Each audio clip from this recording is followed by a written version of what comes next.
Isang magandang umaga po sa inyong lahat, mga minamahal kong mga kapatid sa Panginoon. Ito po ang inyong lingkod, si Pastor Ruel Camia po, mula po dito sa Winnipeg, Manitoba, Canada, para po sa ating pag-aaral ng Salita ng Diyos ngayong umaga. Welcome po sa Tinig ng Pag-asa.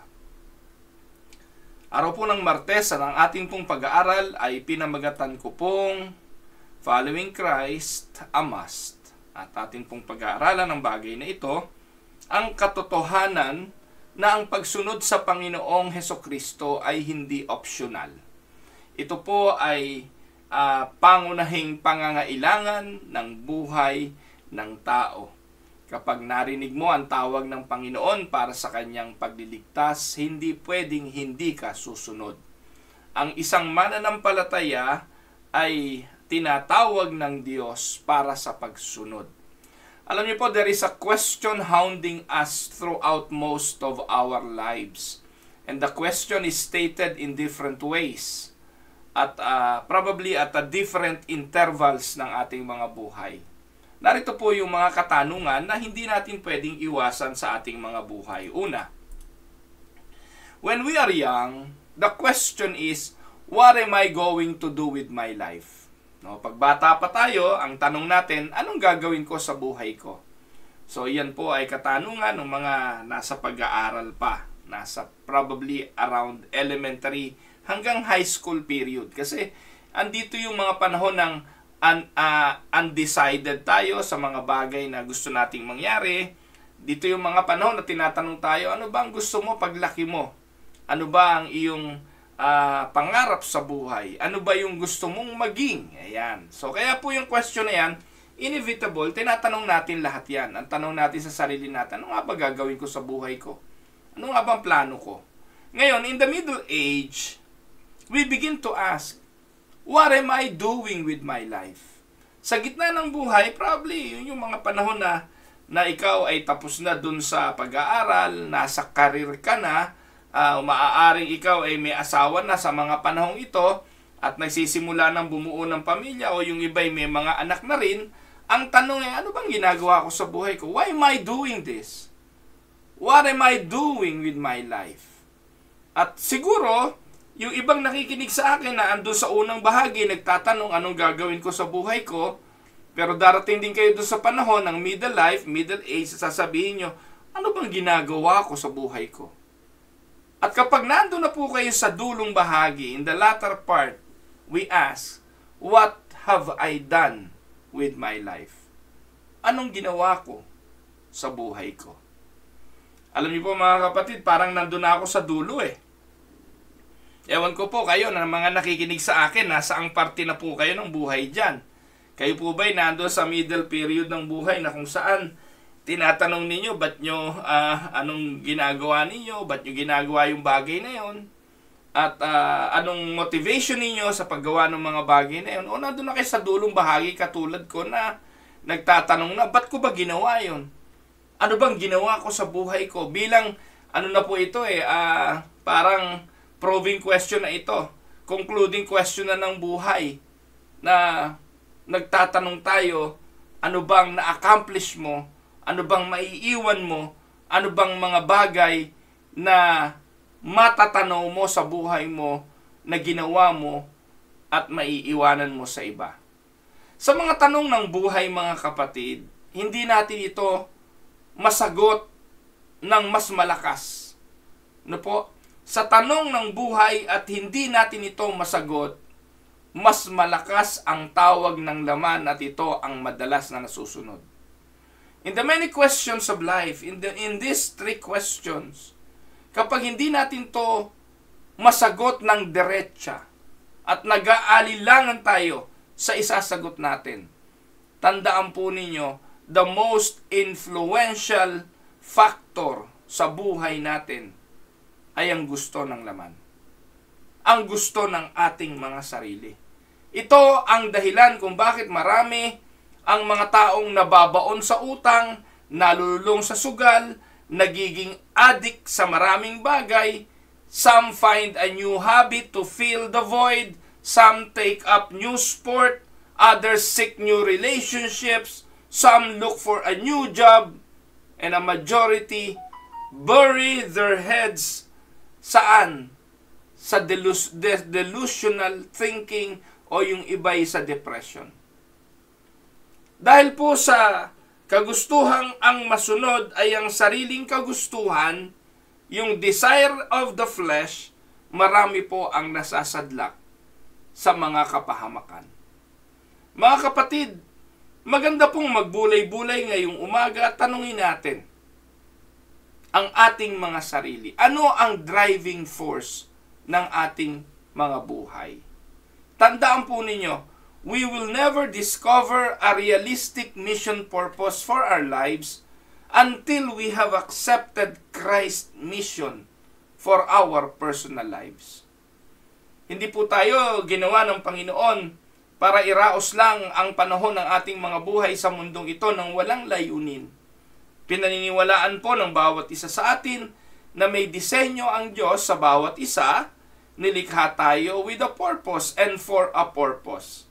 At malibang madiskubre natin yung misyon ng Diyos, yung purpose ng Diyos sa ating mga buhay, at tanggapin natin ang misyon na yon bilang personal nating misyon, hindi po natin matatagpuan ang ano tawag doon, yung accomplishment ng ating mga buhay.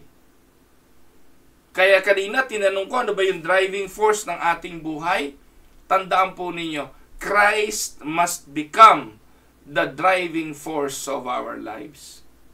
Kaya, pagising pa lang sa umaga, alam naman ninyo kung ano nagpapatayo sa inyo eh.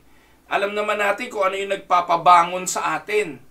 Ano ba yung dahilan? Ba't pa tayo magsusumikap? Ano ba yung dahilan? Ba't ka nagtatrabaho? Minsan, marirealize mo na there is that driving force. Merong puwersa na nagtutulak sa iyo para gawin ang isang bagay. At kasama rito yung paglilingkod, pagsamba sa Diyos, at yung tinatawag nating ministeryo. Ano ang driving force ng mga ito? Ito ba'y si Kristo o yung gusto mo lang?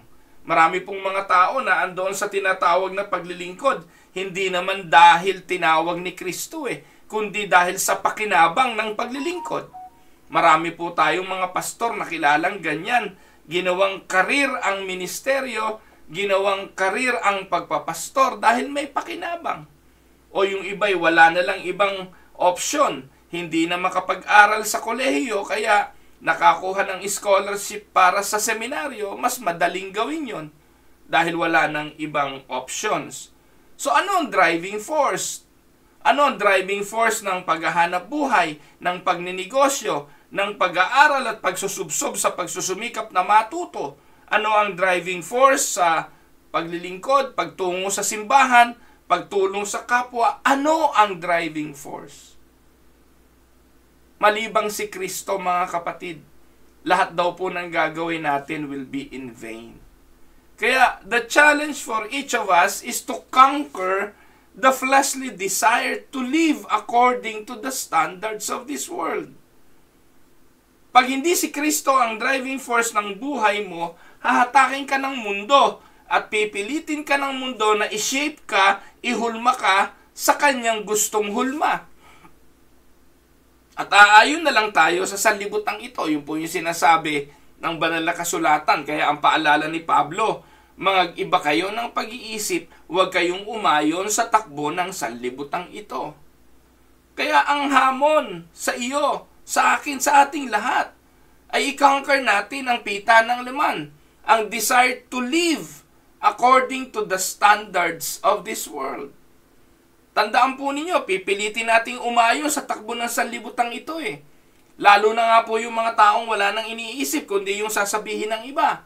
Yung opinion ng iba, yun ang mahalaga. Yun yung mga payo, yung mga motivation. Alam niyo po ngayon, napakarami pong mga tinatawag na motivational. Mga vloggers na influential, na sila'y nandun para mang-influence. At ang mundo'y punong-puno ng mga influence. Tama po ba? Kaya sa buhay natin ngayon, magbukas ka lang ng YouTube, matututo ka, mai-impluensyahan ka. Dahil nga po, kumikita ngayon yung YouTube, lahat po naging influential or influencer. Ngayon, career na yun eh. No? Nilalagay na po yun sa resume ngayon. Ano trabaho mo? Social media influencer. No po? Saan ka nang i-influence? Sa social media, ano influence mo? No, makakakita po tayo, influencer na magluto, influencer na wala lang, maglakad at mag-video habang naglalakad. Nakakita na po ba kayo ng ganon? O kaya naman influencer na magpakita ng mga malalaswang katawan, merong ganon. And they call themselves influencer. Ngayon, masusukat yung galing mo bilang influencer sa dami ng nai-impluensyahan mo. Sa dami ng iyong mga followers, ng subscribers. Kaya, aminin natin o hindi, sa mundong ito, i-impluensyahan ka ng mga bagay na iyong pinagtutuunan ng pansin. Kung anong mahabang oras na pinaggugugulan mo, iyon ang nakaka-impluensya sa iyo. Kaya sa ating pag-aaral ngayon, mahalaga ang si Kristo ang maging driving force ng buhay natin. Or else, we will follow the standards of this world. Hindi ba kayo nagtataka? Have you been wondering why the world is becoming such a deadly place to live? Ang mundong ito mas delikadong mamuhay sa panahon ngayon kaysa noon. Naalala ko nung araw, inaabot po kami ng maghapon sa kalye, kalalaro. Wala namang masyadong threat, wala masyadong nakakatakot, walang masyadong magiging dahilan ng injury at kung ano-ano pa. Naalala ko nung araw, natakot na ba kayo ng inyong mga magulang na kapag kayo ay hindi umuwi, kukunin kayo ng manunupot? Nakakita na ba kayo ng manunupot? Yan po yung pantakot sa amin nung kami mga bata pa . Ang mga manunupot daw ay yung mga kumukuha ng bata, ilalagay sa sako, at kayo po ay gagamiting alay sa mga ginagawang tulay. Nung araw, ganun . Pag may mga ginagawang tulay, magpapatulo ng dugo raw ng tao ang pinapatagas doon. Kaya mga nagkakawala yung mga bata, ganun daw. Panakot yun ng mga magulang noon. Kaya yung mga bata hindi naglalalayo, doon lang kami sa paligid-ligid ng mga bahay naglalaro. Wala kaming kinatatakutan noon. Pero ngayon nakakatakot, ang bata hindi umaalis ng bahay. Hindi po lumalabas ng bahay. Nasa loob lang ng kanyang kwarto. Ang kaharap ay computer, ang kaharap ay iPad o yung mga bagong technology na kung saan mas nakakatakot. Hindi mo alam kung sino kausap ng anak mo, hindi mo alam kung sino yung nakaka-impluwensya sa anak mo. Minsan ang anak mo para ng robot, para ng zombie, nakatingin sa malayo, hindi mo maawat, ni ayaw kumain sa pagkagumon sa teknolohiya na nakaka-impluwensya sa kanya. Hindi na lumalabas ng bahay, okay lang. At sinong nagsadlak sa mga batang ito? Di ba yung mga magulang na pinaniwala na ang mga bagay na ito'y nakakatulong sa kanilang mga anak. Ang gadget ay nakakatulong para wag silang abalahin ng kanilang mga anak. At ito po ang totoo. Nalulungkot ako pag nakakakita ako ng mga bata at a very young age, bit-bit iPad. At a very young age, may sariling cellphone. Nakaka-browse sa internet ng gustong panoorin. Sa YouTube ay nakakapunta at nakakapanood ng gusto nilang panoorin. Hindi po ako naiinggit dahil wala kami ng mga ganong mga bagay nung araw, pero nalulungkot ako dahil isinasadlak ng mga magulang ang kanilang mga anak sa impluwensya ng mundo na meron ngayon. Ngayon, magtataka pa ba kayo kung bakit it is such a deadly place to live in this world today? The Apostle Paul gave the answer to this question. Sabi ni Paul, the mind set on the flesh is death. The darkness sweeping over this world, over the church, is the result of the darkness within the human heart.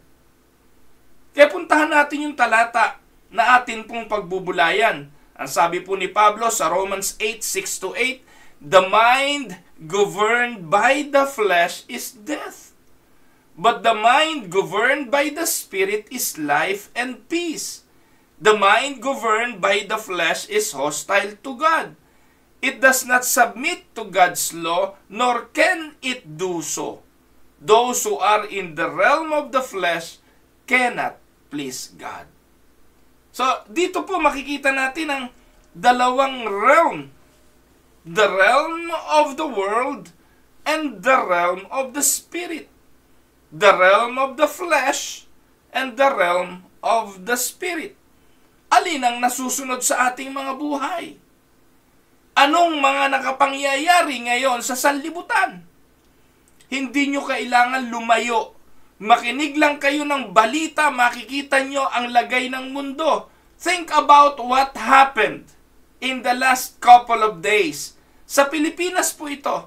Saglit na saglit, nagbukas ako ng telebisyon, tiningnan ko kung anong nangyayari sa Pilipinas, narito ang ilan sa mga balita. Kamakailan lang ito. Una, mag-asawa ipinapatay ng kasosyo nila sa negosyo.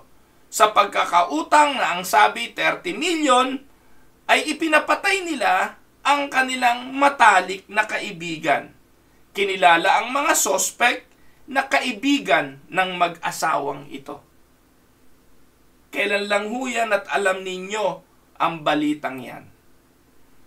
Kamakailan isang dayuhang Amerikano kinidnap sa Zamboanga. Nauuso na naman ang kidnapan. Isang lalaki ang ginahasa ang sariling ina sa Bohol. 3 araw pa lamang po yata ang balitang ito. Isang nurse ang binaril ng motorcycle rider na kanya mismong tinulungan. Estudyante sa Masbate, binaril dahil naingayan ng sospek sa biktima. At ang huli na identify na ang lalaking pumatay sa isang dentista sa Mindoro. Alam nyo, walang 5 minuto, nakita ko po ang mga balitang yan sa social media. Ito po ang kalagayan ng mundo. At ang tanong, meron pa bang mas malala rito? Yes. At nakakapangilabot ng mga balita na magaganap at nagaganap. Maaaring mamaya, maaaring bukas sa mga susunod na araw. And this is the result of the world's deadly focus. Kung titingnan po ninyo, ba't nangyari ang mga bagay na ito? Ang mga krimen na binanggit, bakit pinatay? Noong mga kaibigan, yung kanilang kaibigan, inggit sa negosyo, utang na hindi mabayaran. Bakit ginahasa ng isang lalaki ang kanyang ina? Meron po ba makakaisip nun na may matinong isip? Maaaring lulong sa ipinagbabawal na droga o sa pita ng laman. Bakit ang dayuhan na Amerikano'y kinidnap dahil sa pera? Fleshly impulse. Bakit binaril ang isang lalaki na naingayan lang? No? Ganun na po katindi mga kapatid ang nagaganap.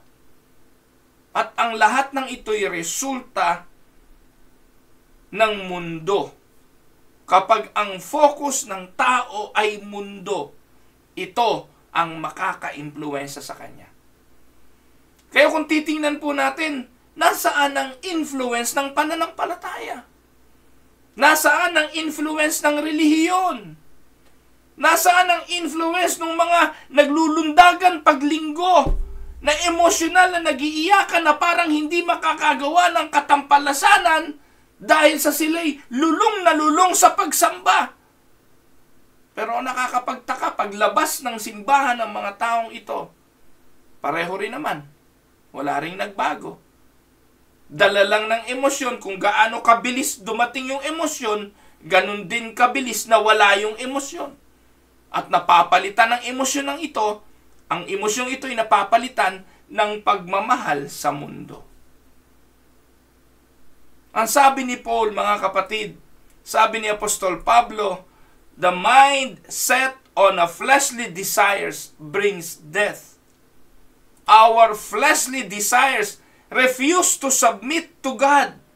The flesh is not able to do so, and furthermore, the flesh doesn't know how to please God. Yan po ang binabanggit kanina doon sa talatang ating binasa. Romans 8, 6-8. Kaya kung titingnan pa ho natin sa aklat ng Jeremiah, chapter 10, verse 23. Ano po ang sabi niya? Lord, I know that people's lives are not their own. It is not for them to direct their steps.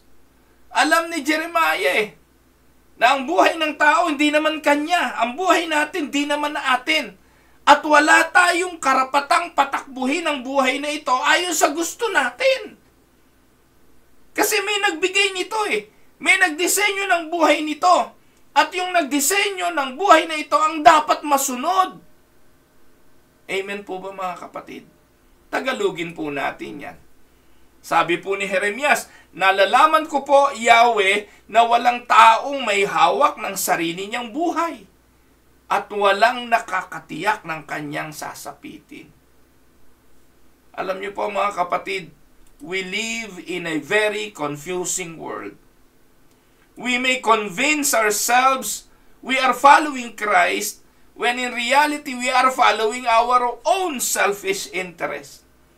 Pinag-aralan natin yan kahapon sa Matthew chapter 7 May mga taong pagdating ng araw tatawag sa Panginoon ng Panginoon, Panginoon, sa iyong pangalan kami po'y nangaral. Sa iyong pangalan kami po ay nagpalayas ng masamang espiritu. Sa iyong pangalan kami po'y gumawa ng himala. Yun ang akala nila.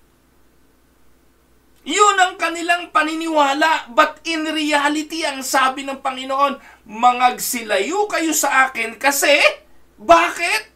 Ginawa ninyo ang lahat ng yan with selfish interest.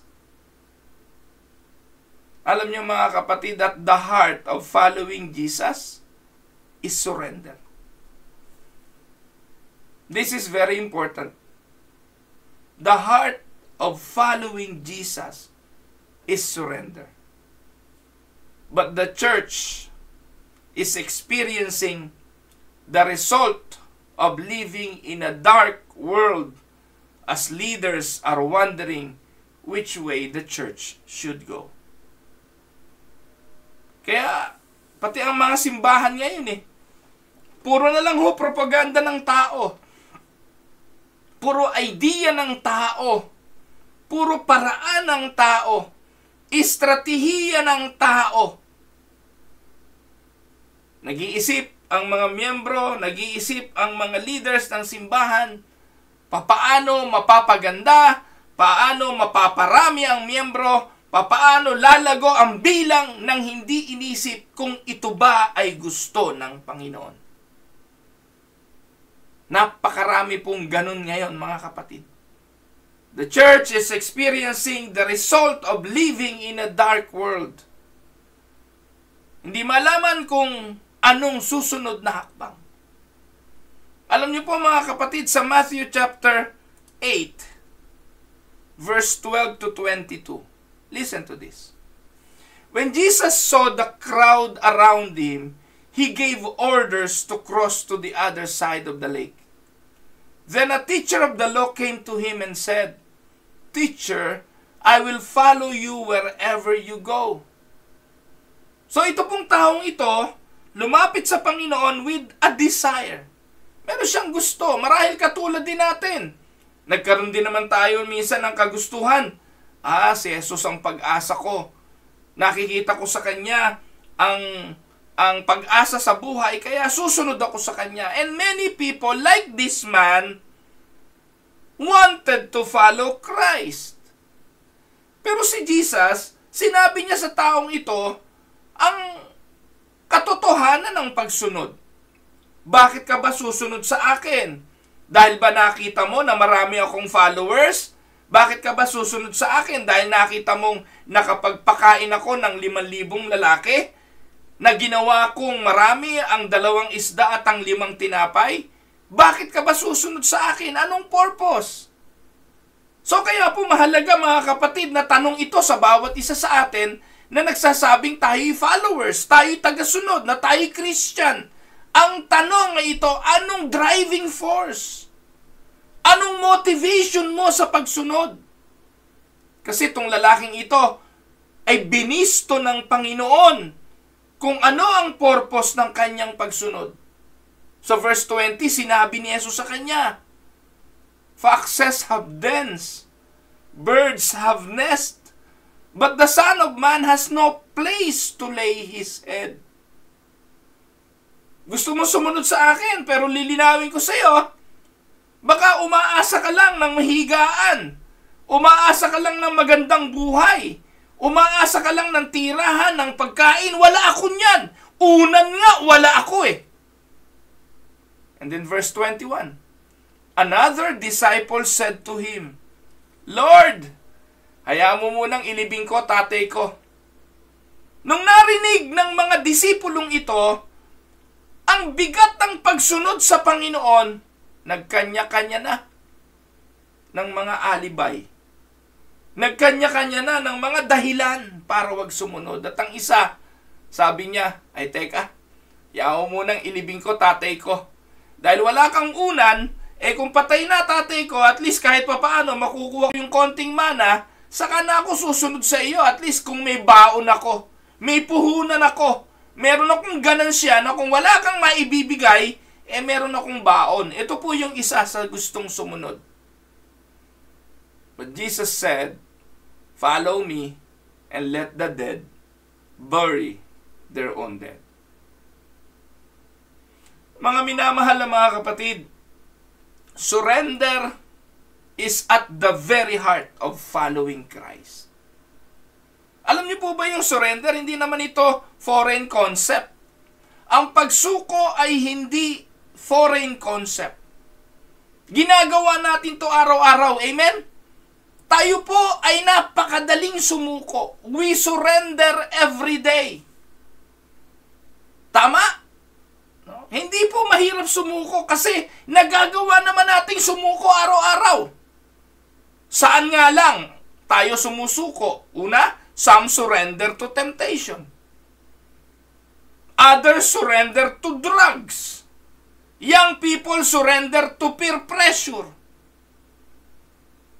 Yung iba surrender sa mga bisyo.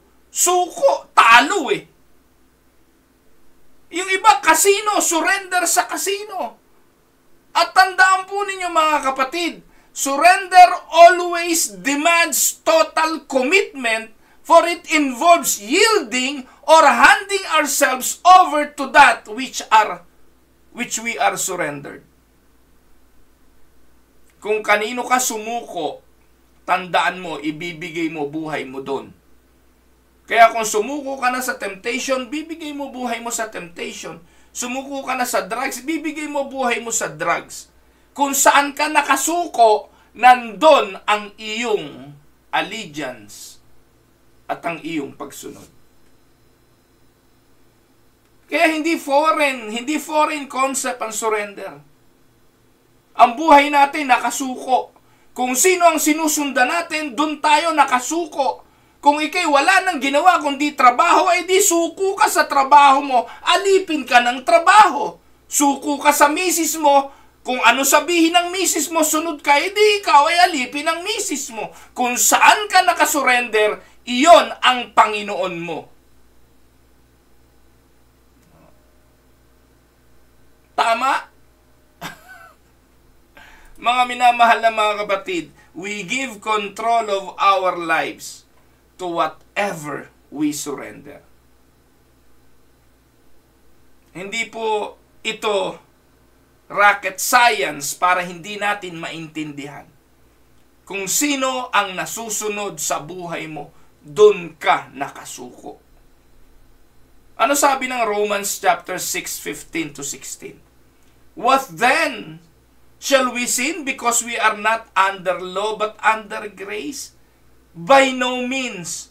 Don't you know that when you offer yourselves to someone to obey him as slaves, you are slaves to the one whom you obey? Hindi po naman si Pastor Roel may sabi niyan eh.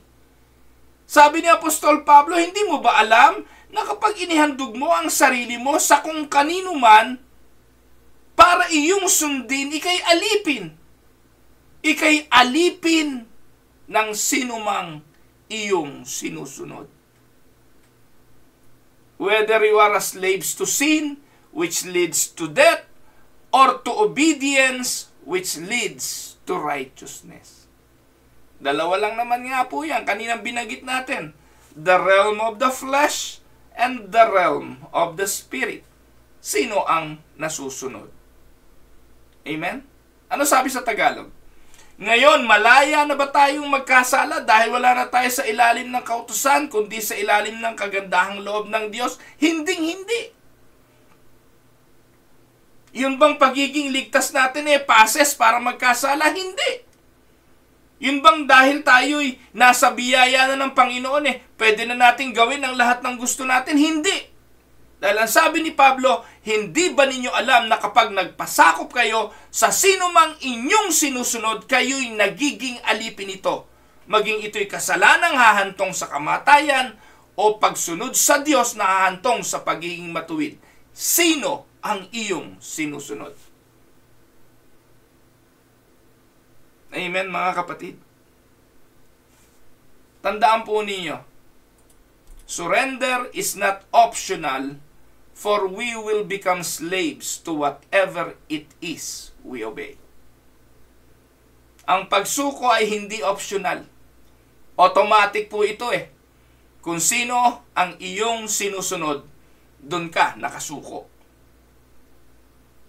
Kaya hindi natin pwedeng paglingkuran ng Diyos at ang pera at the same time.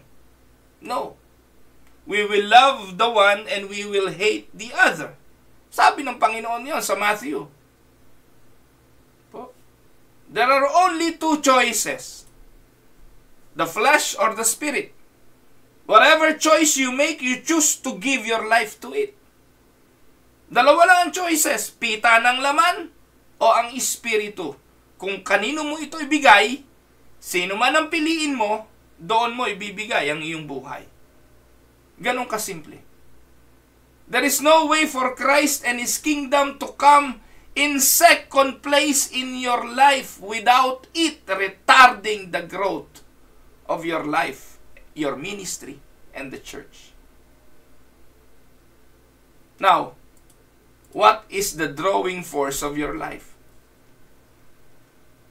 What is the drawing force of your life? Tandaan po ninyo, our lives are naturally drawn toward the choices we make. Hihilahin ang ating buhay ng pinili nating choice. Kung anong pinili mo, iyon ang hihila sa'yo. Hindi po nagsisinungaling yan. Yan po ang katotohanan. Kung anong piliin mo, iyon ang hihila sa'yo. Kagabi pa lang, ako po ay nag-iisip ng lulutuin ko ngayong umaga. Pagising ko po, naisip ko na magpangat sa kamatis ng hasa-hasa. Nakabili po ako ng hasa-hasa Alam niyo ba yung hasa-hasa? Kapatid ng matambaka. So, ang ginawa ko po, dahil nailabas ko na siya kagabi, nag-decide na ako na yun ang lulutuin ko ngayong umaga. Pagising ko, diretso na ako dun sa pinili kong desisyon. Kaninang umaga, pagising ko, parang gusto kong pirituhin yung hasa-hasa. Dahil meron akong sayote, biglang nagbago isip ko, gusto kong maggisa ng sayote at pirituhin yung hasa-hasa. Pero dahil kagabi, nakapagpasya na ako, nagagawin ko itong pinangat sa kamatis. So, nagkatalo po. Ngayon, nakapangat na sa kamatis yung hasa-hasa. Our lives are naturally drawn toward the choices we make. Kung ano yung pinili mo Ano po? Yun ang siyang hahatak sa'yo. And Jesus was raised up on the cross for the purpose of what? Drawing us to Him. Ano sinasabi ng Biblia sa aklat ng Juan? Hindi naman tayo ang pumili kay Kristo Ang Ama na pumili sa atin, inakay tayo kay Kristo.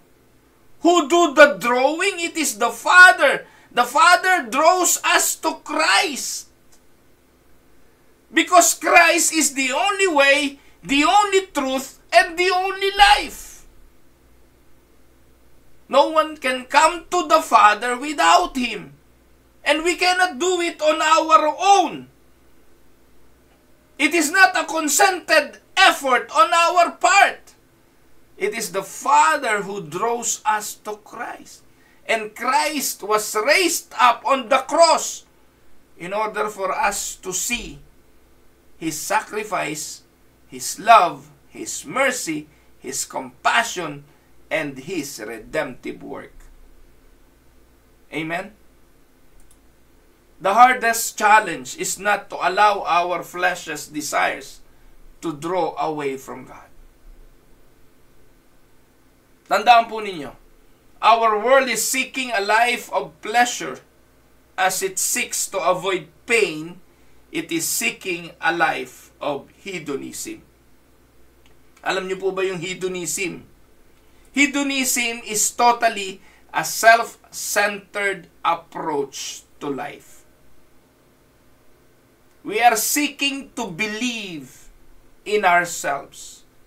We pursue our personal dreams.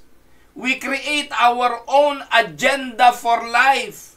We work hard with determination to never give up.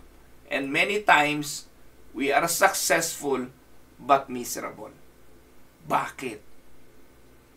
Kasi na-miss natin ang purpose ng ating mga buhay. Napanood ko ang interview kahapon ni Ted Filon sa mga leaders ng vendors party list. Makinig po kayo mga kababayan kong Pilipino. Sa atin sa bansang Pilipinas ay napakaraming corrupt. Ubod ng dami. Ang nakakalungkot, pinapayagan natin ang mga corrupt na ito kasi nadala tayo ng mga panloloko ng mga ito. Alam niyo po ba yung vendors party list?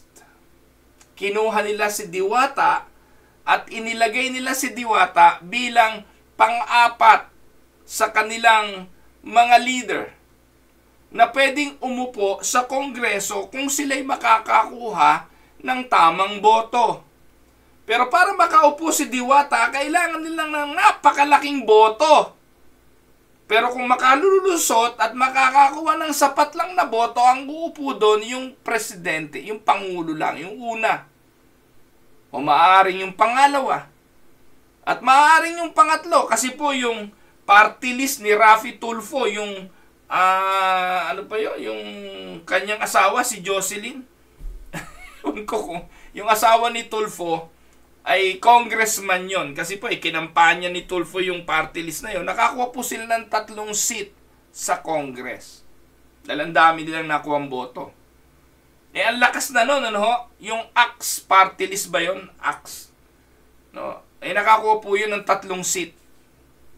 Ngayon, si Diwata, para siya makaupo, kailangan ubod ng daming boto. Ibig sabihin, niloloko lang siya nito. Or maaaring hindi naman siya niloloko, maaaring binayaran siya para maging mukha, kunwari, ng vendors party list. Ang totoo, si Diwata lang ang vendor doon. Nabisto po sa interview ni Ted Filon na yung number 1 seat ay negosyante, miners, nagmimina, at may-ari ng construction firm na kumukuha ng kontrata sa DPWH. Can you imagine gaano kakakapalang mga pagmumukha ng mga taong ito? Na kung sila'y mananalo, uupo sila sa Congress, lahat ng pagawain ng mga congressman, kalsada, building at kung ano-ano, may access na silang kumuha ng proyektong ito dahil sila'y mga kontraktor. Diyos ko po, talaga naman.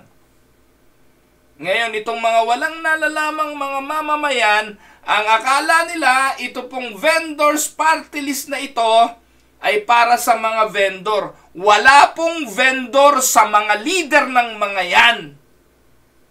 Nakita nyo po, bakit ginagawa ito ng marami? Bakit si Willie Revilla may ubod ng dami na ng kwarta? Tatakbo pa. Bakit ho itong mga tao ng mga artista, ubod ng daming pumapasok sa politika. Ano ang motivating factor? Hindi ang paglilingkod, kung hindi ang sariling pita ng laman. Napakasama na ng puso ng tao na gagawin ng lahat kahit mandaya, manalo, dahil kahit na merong ginagawang kabuktutan. At gagawin ng lahat, masunod lang ang kanilang kagustuhan. Mga minamahal na mga kapatid, hindi naman magbabago ang takbo ng politika. Lagi hong ganyan. At ang nakakatawa nga, pag ang tao pumili, mas pipiliin ang magnanakaw kaysa kay Kristo. Kasaysayan na po yan. Mas pinili si Barabas kaysa sa Panginoon. Kaya pagdating ng eleksyon, mas pinipili ng tao magnanakaw kaysa sa matuwid. At yung matuwid, kapag na-elect na doon, nagiging corrupt na din. Kaya yung mga pastor nakakandidato, mga sinasabing religious leaders nakakandidato, pareho lang din yan. No, hindi ko naman hinahatulan. Pero pag nandun na yan, ganun na rin yan. Si Benny Abante, numero 1, obispo pa yun eh. O ngayon, di siya tampulan ngayon ng tukso. Tampulan ngayon si Benny Abante ng mga pag-alipusta. Damay pa ho lahat ng pastor. Dahil nung nagsimula ka naman dyan sa Congress, wala ka namang mamahaling sasakyan na ipinapangalandakan mo. Eh ngayon, grabe na. Nakakalungkot mga kapatid. The world's philosophy leaves us empty because life isn't about us. It is about God. Kaya kung maabot mo man yung rurok ng tagumpay, kung ano man ang ginawa mo't nagtagumpay ka, nasunod mo yung gusto mo at ika'y nagtagumpay sa simbahan, sa ministeryo, sa pamilya, meron pa ring bagay na hindi mapupunuan sa'yo. At ito ay Diyos lang ang pwedeng magpuno. Ganon din naman sa ating mga simbahan. Jesus knew His church could never go forward until leaders from within His kingdom rose to the call of putting first thing first in their lives. Alam yan ng Panginoon na ang kanyang simbahan hindi uusad hanggat hindi ginagampanan ng kanyang mga tagapanguna ang layuning kanyang itinalaga para dito. Great leaders keep their eyes on Jesus Christ. They are able to say with Paul, "Follow my example as I follow the example of Christ." Mga kapatid, bilang conclusion po, the church really is in a dilemma today. It needs its members to commit their lives to Christ. And if you haven't decided yet, try to follow Christ. We need leaders out front who are following Christ. If you haven't decided to follow Him, it's not too late. Amen? Ito po ang inyong lingkod, si Pastor Ruel Camia po, mula po dito sa Winnipeg, Manitoba, Canada, para po sa ating pag-aaral ng salita ng Diyos ngayong umaga, dito po sa Tinig ng Pag-asa. Pagpalain po kayo ng Panginoon mga kapatid.